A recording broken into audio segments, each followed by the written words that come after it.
Graduation is over. The anger is not. The pro-Palestine protests at the University of Michigan intensify. For the first time in decades, Detroit has a population that is growing. And new tariffs on China. The upshot for the Motor City? Today is Sunday, May 19, 2024, and this is Flashpoint. Hi, welcome to Flashpoint, and it was very welcome news that came the city's way this past week. You may have heard people talk a lot about 1957 over the last year or so. That's because it was the last time the Detroit Lions won an NFL championship. But 1957 is also the last year that Detroit showed a population that was growing. Yes, it has been shrinking ever since. Until now. We're going to talk about that a little later on coming up. We're going to start, though, with the protests over the Israel-Hamas war at the University of Michigan. Protesting is a kind of rite of collegiate passage for many, but have they gone too far when they march to the home of the chair of the Board of Regents and tape a list of demands to her door and place fake body bags in her yard? I will be joined in just a minute by Sarah Hubbard, who leads the Board of Regents at U of M. And a little later on, following Donald Trump's lead, President Biden moves to levy tariffs on China. What does that mean for the auto industry battles? It's all today on Flashpoint.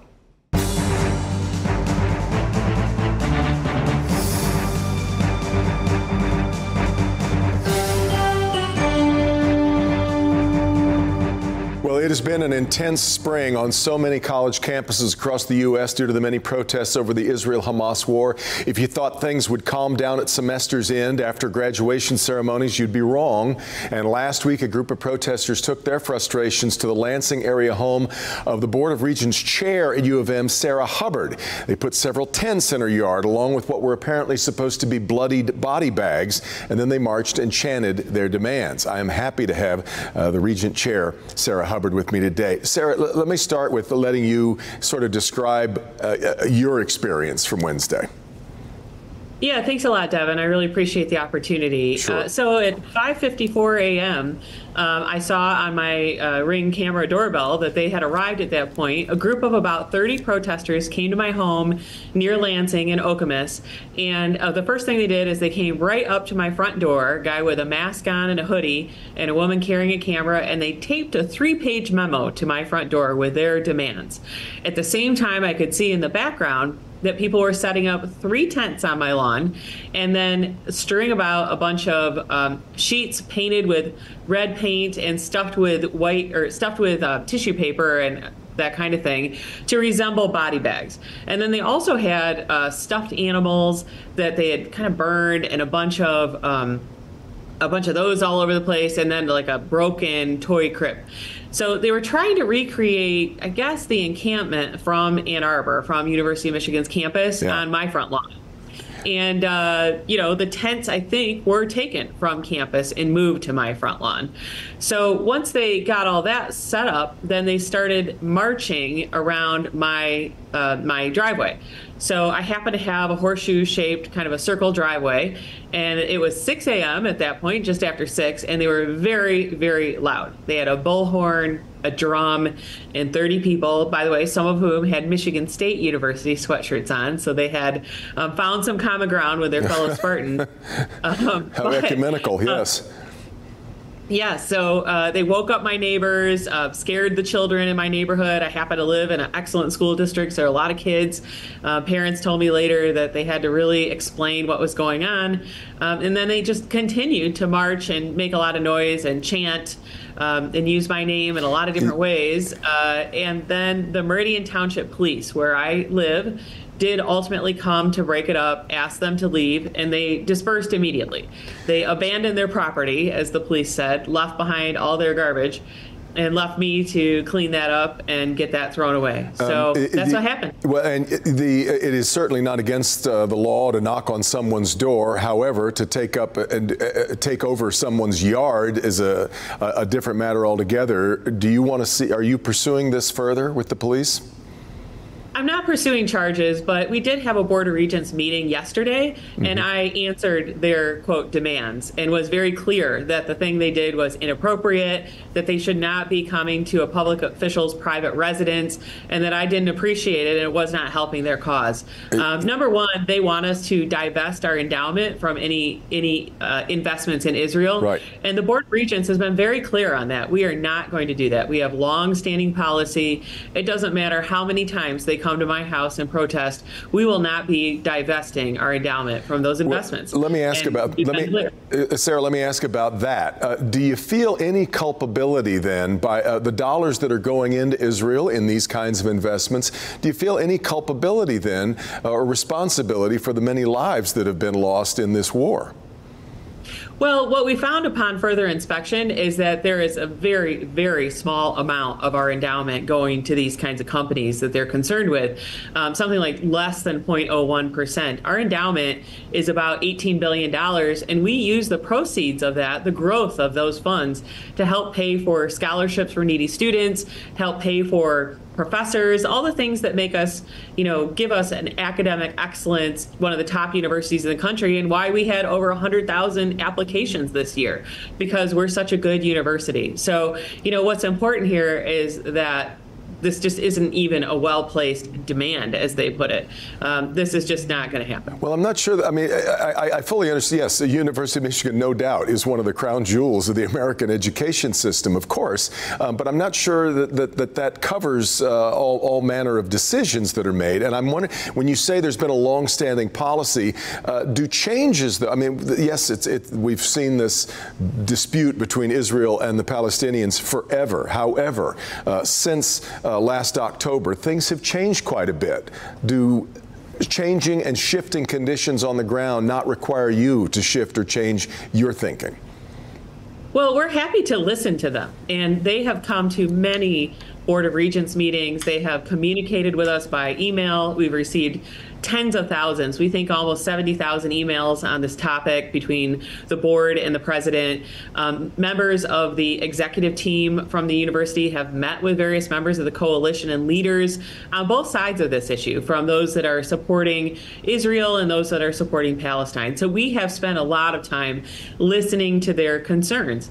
But of course, we want to allow free speech on our campus. In fact, the board issued a new policy back in January to be sure that we had a very robust free speech policy in place to ensure that diversity of thought was recognized. So we are very willing to let them do their thing on campus. We've allowed them to have an encampment on the diag in the center of campus for several weeks now. There was a protest at commencement, so we're happy to listen. We have a real interesting generation gap on this issue. Polls show us, the older you are, if you're a baby boomer or Gen X, you tend to identify more with Israel. If you're a millennial or Gen Z, you tend to identify more with the Palestinian cause. Are you worried about the long-term schisms that this is creating for not just the University of Michigan, but for education in general? We've watched this. This is a little different than, I keep comparing when I was in college, it was apartheid. Where all the protests, where I was, the University of Kansas. But this feels different, doesn't it? Yeah, and it does feel different. We had protests about apartheid at the time as well, but this definitely feels different. You're right that this is something that a lot of young people are embracing, but we also have seen that a lot of outsiders are firing this effort on our campus.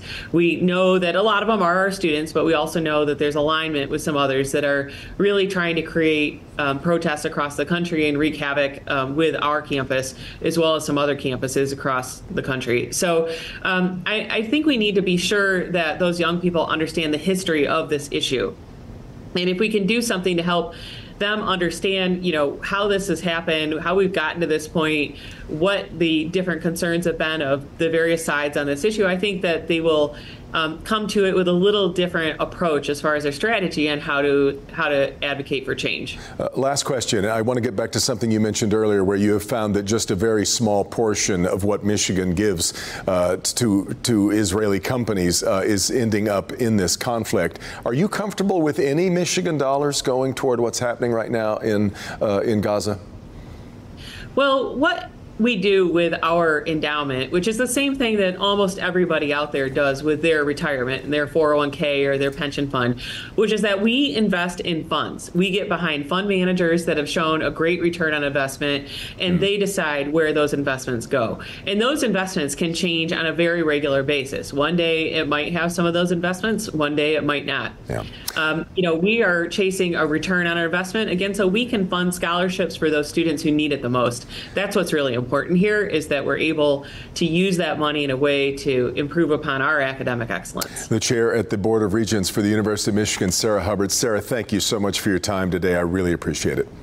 Thank you. Anytime. You bet. We come back, we'll talk about the latest round in the trade wars between the U.S. and China. This is Flashpoint on Local 4.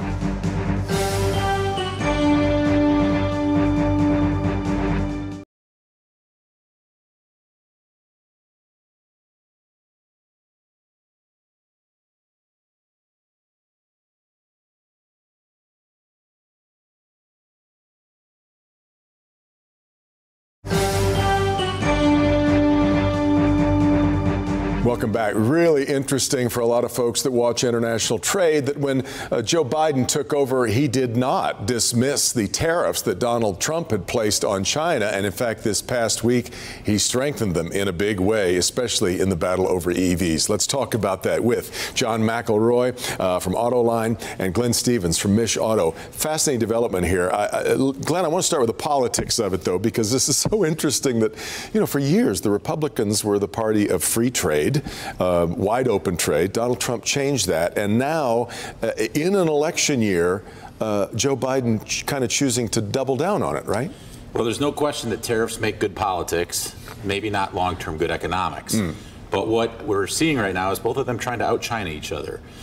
And here we have not just a double down, but in sometimes a quadruple down on the 301 tariff. So there's a lot going on right now. Yeah, it really is, and intensified by election season. John, I found myself wondering, though, if this was much ado about nothing, because even though some of these tariffs are 100%, I believe you can only purchase one Chinese-made electric vehicle right now in the United States, correct? That's exactly right. No, Glenn's got it right. This is more of a political statement than having any impact for right now. This is a preemptive move, really, because you're right. There's one electric Chinese car sold in the United States by the brand Polestar, which most people have never even heard of before. There are a few that are on the way. Volvo wanted to sell an EX30, fairly low price for Volvo. I don't know what's going to happen to those plans. There's a British sports car company, now a Chinese-owned, called Lotus, that was going to bring an electric SUV. That's probably out of the way, too. Where the tariffs are going to have the real impact, though, is the Biden administration raised them on batteries and battery parts. The tariffs had been 7.5%. Now they're going to 25%. That will have an impact, especially on, I'll pick on Ford for the moment. There are versions of the Mustang Mach-E and the Ford F-150 Lightning that use Chinese batteries in them. So that'll be an immediate impact there. We know, though, that American automakers are trying to develop their own approach to batteries. You and I have talked about solid state possibilities, things like that. What do you think the real upshot is of what's happened here, Glenn? Well, the upshot is some of the positive things that have come out of the administration and administrations. Investment in our infrastructure, investment in our supply chain, and most importantly, we have to innovate here and mine here. So there's a lot of focus on developing our own supply chains. So there's an upshot because basically this buys us a little time. Yes, it erects short-term barriers, but those are not the answer. The answer is to be able to compete on a global stage, and we have to do that in Michigan in everything we do, and so does the country. I've said this so many times on this program over the years that we really have such a clumsy way of looking at the U.S.-China dynamic. I often want to find the most anti-China trade person and just do an inventory of their house, of how much stuff, because we rely on each other, especially given that now China is very soon set to become the world's largest consumer market. We can't ignore each other, can we? Well, we can, because the supply chains are completely interdependent, just like we are with Canada, just like we are with Mexico. What a lot of people don't understand is that there are many suppliers headquartered in Michigan whose market is huge in China, and vice versa. So there are lots of Chinese flags flying around our state right now, technology centers and manufacturing centers. So we have to work this out on a long term. Better to be, I know it's easier said, but better to be good global partners, or at least and amicable ones than where we're headed again. Which takes us back to the way that this Goshen plant, I know, John, you roll your eyes every time you see this argument show up in any of the papers or on television, that it's such an unsophisticated view of how all this is working, right? Yeah, look, this is what I've said all along. We depend so much on China right now for electric cars. They're the leaders in the field globally. So we need to get off that dependence. From a national security standpoint, now, to some, that means get off of the idea of electric vehicles. No, that's not what I'm saying. I'm saying we've got to be able to mine the minerals in the United States. We've got to be able to process them in the United States. We've got to be able to manufacture this in the United States. It's critically important. It goes beyond the automotive industry. What better way to reduce our dependence on China than to have the Chinese help us? If we're going to have this plant by Goshen or the one that Ford's working with from CATL, we're going to learn so much. CATL is going to tell Ford, lay out the plant this way, buy this kind of equipment, feed in these kinds of materials, run the equipment this way. We're going to learn so much from that. Well, but aren't we right to have a certain level of skepticism and distrust of the way that the Chinese government and business works? Chinese government, yes. I mean, but CATL is a very well-known entity. So is Goshen. Goshen's partially owned by Volkswagen. Right. So, look, if they were state-owned enterprises, I'd say we better be careful here. These are, private companies. Of course, any Chinese company has got ties to the Chinese Communist Party. You can't get away from that, right? It may not be state-owned, but everything is state-influenced. But here's one thing. When CATL first announced the news in China, the Chinese government was against them working for Ford or with Ford. Yeah. So to me, to be able to tap into Chinese expertise to catch up to them fast is the smartest way to go. Right. Well, I think there's intellectual property and national security issues. Can't compromise those, never, ever.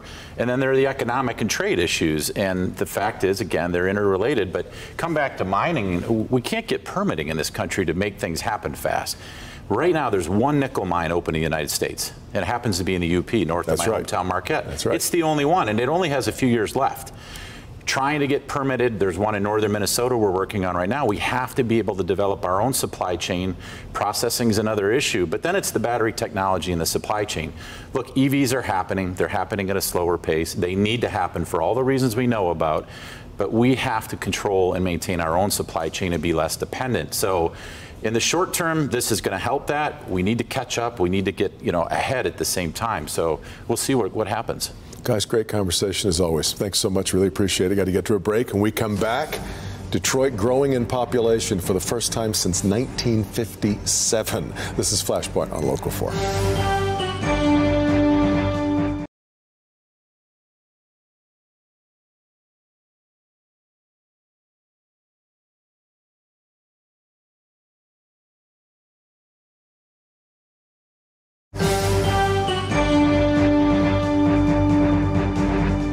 I noted off the top of the program, we always talk about 1957. In fact, a lot lately, because it was the last time the Lions won a championship. I know you had no idea it was the last time that Detroit's population grew until this past week. Let's talk about it with Kurt Metzger from Data Driven Detroit.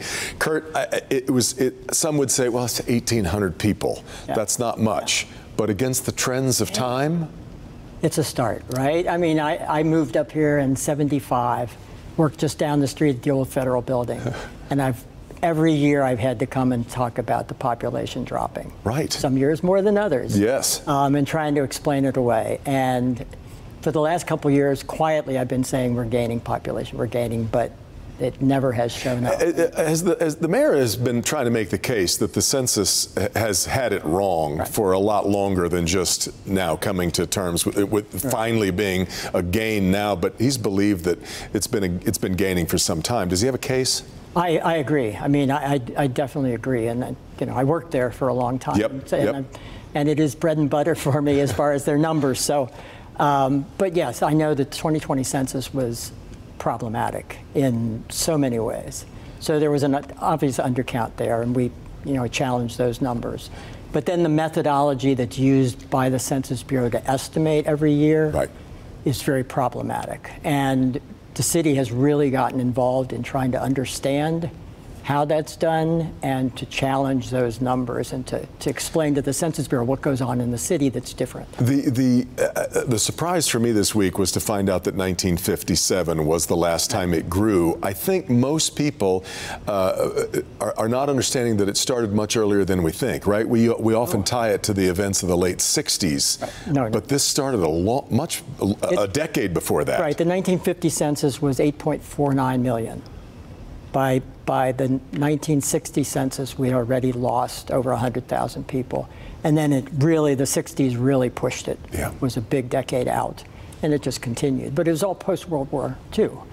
And the growth of the suburbs happened across the country, but Detroit just took it a little bit farther and a little bit longer than every other city. We look at the national, almost all of the high growth areas in these numbers that were just released are in the South. Many of them in Texas. San Antonio leading the pack as the fastest growing right now.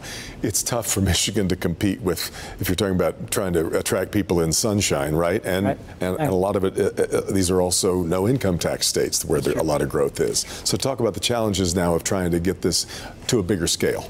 Well, I think just to add to what we had said, I think Detroit finally, working with the Census Bureau, has gotten the Census Bureau to understand such that we will see population growth that has been, I think, going on for a couple years at least. And I think that'll exacerbate over the decade. That's going to continue, which is great. And again, it's the perception. Detroit is a great place to host events, but now it's also a place where people want to live. Yeah. And I think that means more in the long run, for development and for investment. But again, it's challenging. I don't understand people moving south, and eventually talk about the grid. When the Texas grid goes down this summer because of heat, those people in San Antonio and Dallas and Houston and everything are going to be a little bit miserable. And when you look at climate change and some of the other issues, granted, the South looks new, and I always said you drive down 75. Once you get past Cincinnati, things start to look brighter and brighter and brighter, newer along the roadway. Everything seems fresh, and there is that, obviously, attraction against non-union states, the whole issues around taxes, no state taxes, things like that.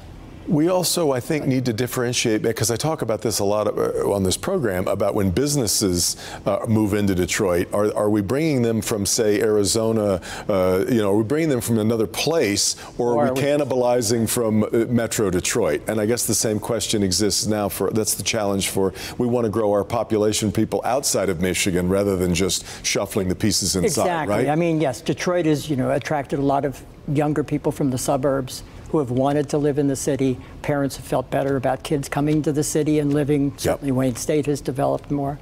But it is that attraction. Michigan is not attracting people from outside the state. More people leave every year than come in. But you have to have these magnets like Detroit. I mean, Detroit has to be successful for Michigan to be. Michigan is not going to be successful otherwise. Even Grand Rapids lost population this last year. So it's not all, roses and tulips over on the west side. So it's gotta you be need here. Detroit, and now I think that's happening. It's terrific. Kurt, I always enjoy talking with you about these issues. Likewise. Thanks so much for coming in. That's going to do it for us this morning. Thank you so much for being here. Meet the Press coming up next. Hope you have a great week, and we'll see you next time right back here on Flashpoint.